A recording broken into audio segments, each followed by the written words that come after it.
Hello and welcome back to the Phoenotipia Awakening playthrough. In the last part, we successfully infiltrated the Ouroboros tribe's hideouts, bested the many traps of the desert, completed a breakout, and cleared the 3 trials. After a long overdue wait, we shall now take on Birdy and put the tribe's banditry to rest. Or so I would like to say. I wanted to try my luck and see if I could deal with unlocking the shortcut early. Of course, it doesn't work out quite as well, but it's still pretty good to try and get that shortcut if you can. I'm still a bit rusty in this case, so it didn't go too well for me. But yeah, it comes down to positioning. Thankfully, I didn't die here. Well, actually, I think I did die. Oh, I'll just let the video speak for itself. If you do successfully beat these guys up, of course, you also get a little bit of cash to go with beating the shortcut, I guess. It's just fun to do, so try your luck if it works out. So yeah, in the last part I mentioned that Birdy is the final boss of the Ouroboros tribe, but I'd say that's a little generous on my part. The real final boss is actually the Great Drake, which is Birdy's, I would say, forced pet at the moment.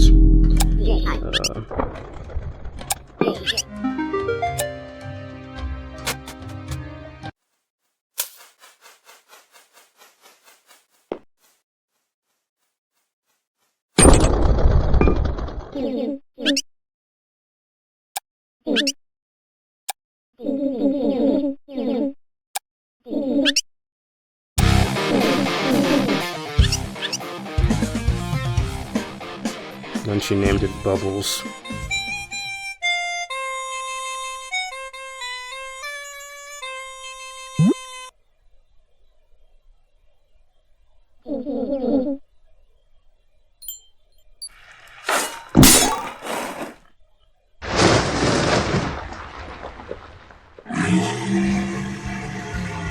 Yeah, there's some cheap shots in.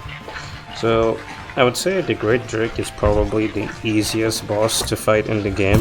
You just have to hug the corners at the start of the fight, and basically whenever he gets close to the wall, just jump and you probably will not be hit.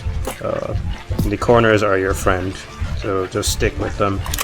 You should also use your crossbow to whittle down his health where possible. I'm honestly not too sure how long this boss fight takes if you don't have the bomb upgrade.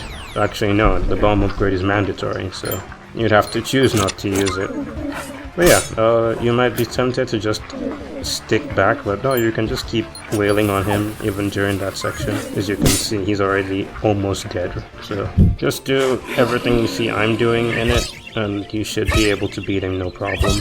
I would say the Great Drake probably gets a bit more interesting to fight when there's more of them. I think near the end of the game there's a part where you get to fight like 2 of them at once, and it can be pretty rough, but Gael gets pretty OP actually near the end of the game. It's just you just have to get through the grind of this early section. Of course, if you get hit or tossed around, make sure you make use of the... If you hit the roll button, I guess the sprint button exactly as you're landing, you will be able to significantly mitigate the damage you take. Or, you know, just not have full damage. So yeah, that was the Great Drake. It's a pretty straightforward fight.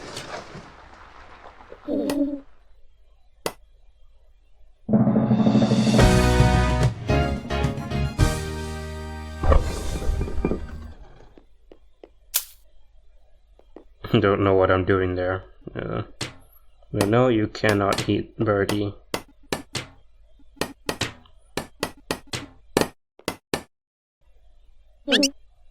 But yeah, Birdy is literally just a distraction.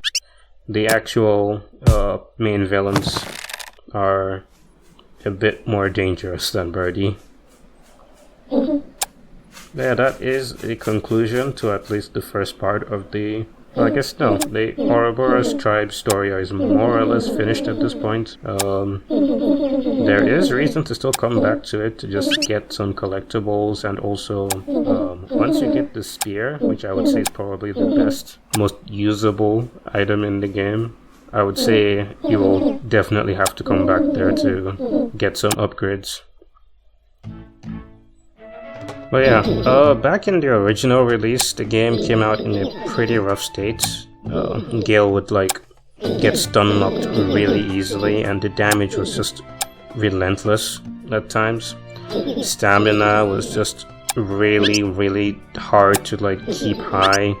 Items didn't sell for very much. It was just it was a very rough state, to be honest, or so I would say. I did not experience any of those things because I played this game after the update. I think it was the, what's it called? It was the Switch release, I believe, that brought a bunch of quality of life features. Well no, it was a global update that everyone had access to. But I guess people sort of package it with the Switch title. Well, I do anyway. But yeah, the current state of the game is much better than it was early on. I would not encourage you to go look for that or try and play some earlier version of the game somehow, because I know people can probably do that. This game took a lot of inspiration, at least in its some of its visual themes and a little bit of its game structure from Zelda 2. That's classic Zelda 2. There was a lot of, I recall Link had like a leveling system. I guess basically Link had like a bunch of skills that he could upgrade separately, and that would be how progression worked. While in Phoenotipia you basically just collect a bunch of weapons and purchase better equipment throughout the game story mode. Yeah, it's I am curious if the Newgrounds version of this game had more features that were a bit closer to Zelda 2.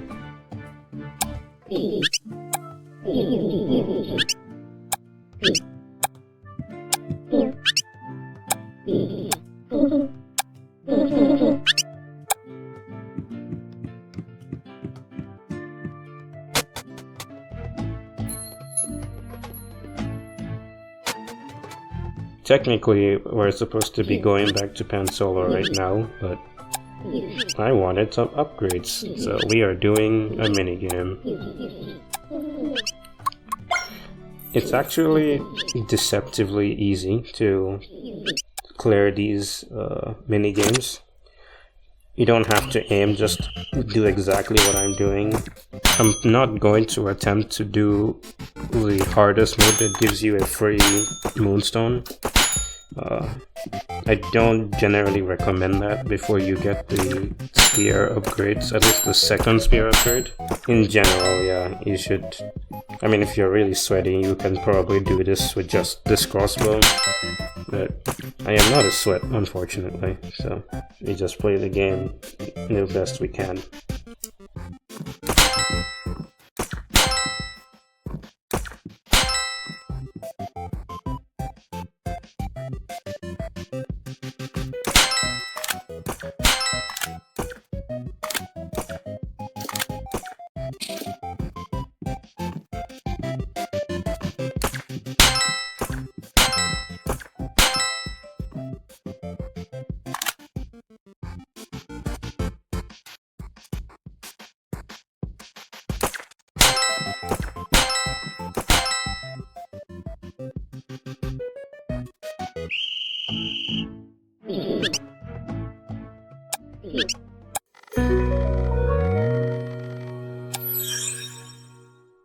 We got a heart upgrade, and that boosts your maximum HP for the moment.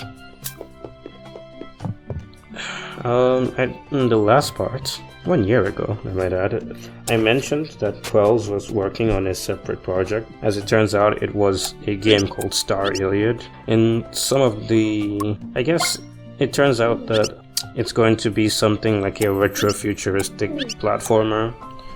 according to Steam, it's going to be a science fantasy, and it takes place in the belly of a giant whale creature.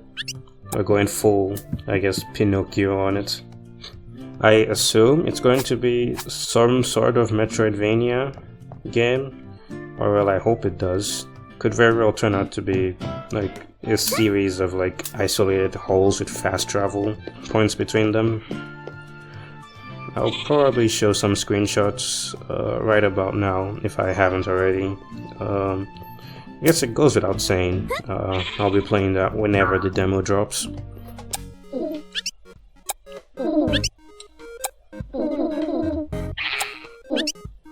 Lisa. I think the animation where Gael gets hugged there is like the most unique animation maybe in the whole game. I don't think we see something like that at all later. Yeah, it's just a fun thing.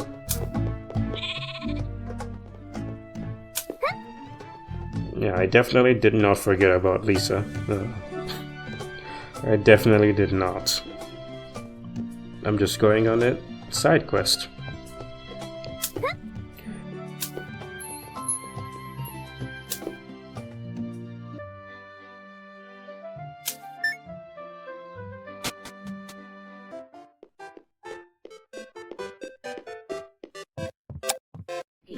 Oh, these guys.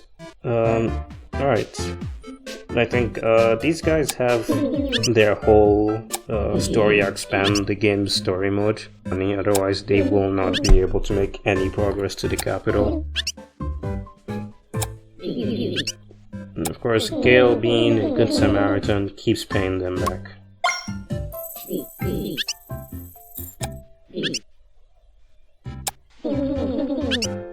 Later on, they will basically become a source of infinite money. I would encourage you to see their quest through, because basically every quest in the game has rewards. Whether it's going to be hard upgrades or just raw money. Getting money is not super straightforward at times in this game, so I would encourage you to just explore as much as you can.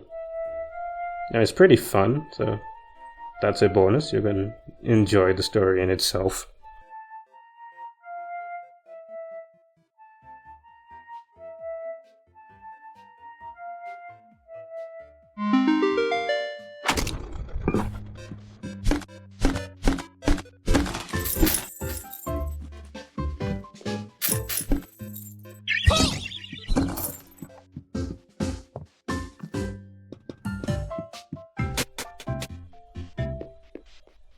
And they are off.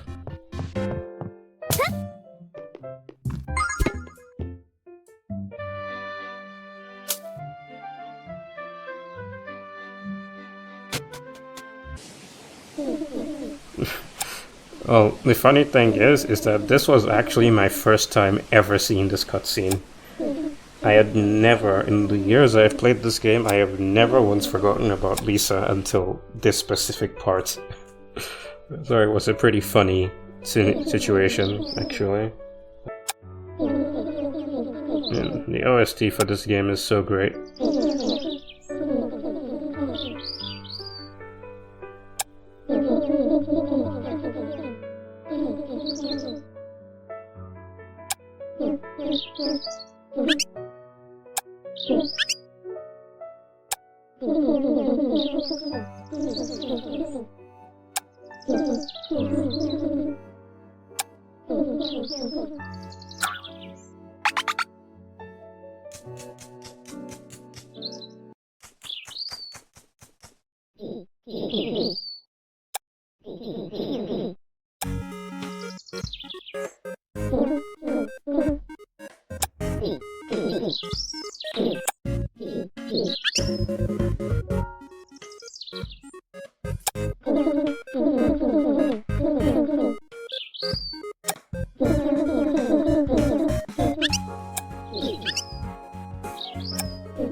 Alright, and now the next step on Gail's adventure, take a long nap. Because we'll be ending the part soon. But not before we do a few last things.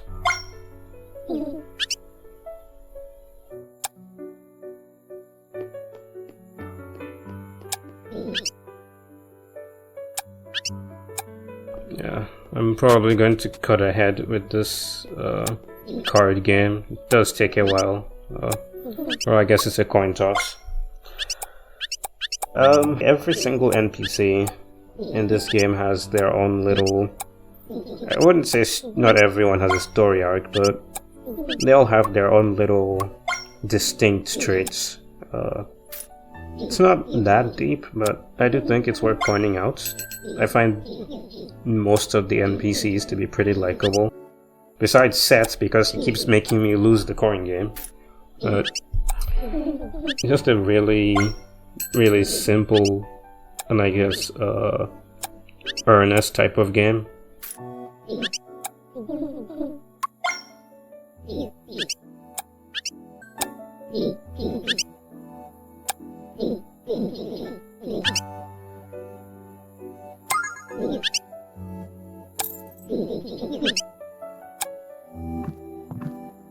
Alright, that took way too long. Now it's finally done, so we will move on to clearing the attic because there's apparently a monster in there.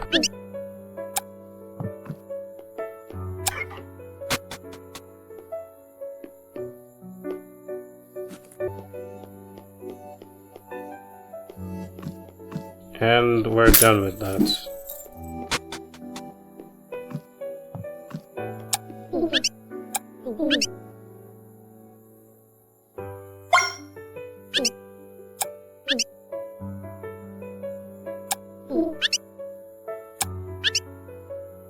Or I guess she just gets validated in her belief of monsters.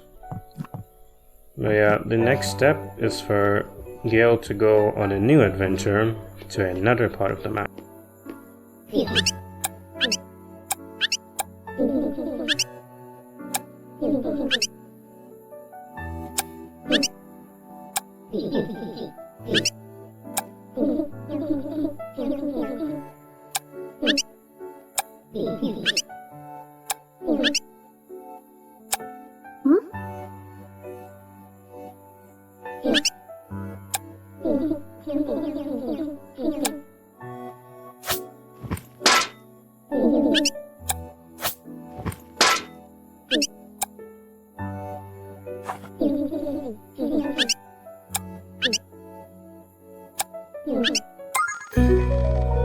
I really wish I had that lifesaver at the start of the game. It's kind of funny that Gael is just super OP. She can beat up monsters, she can explore dangerous terrain, but she cannot swim without a life preserver.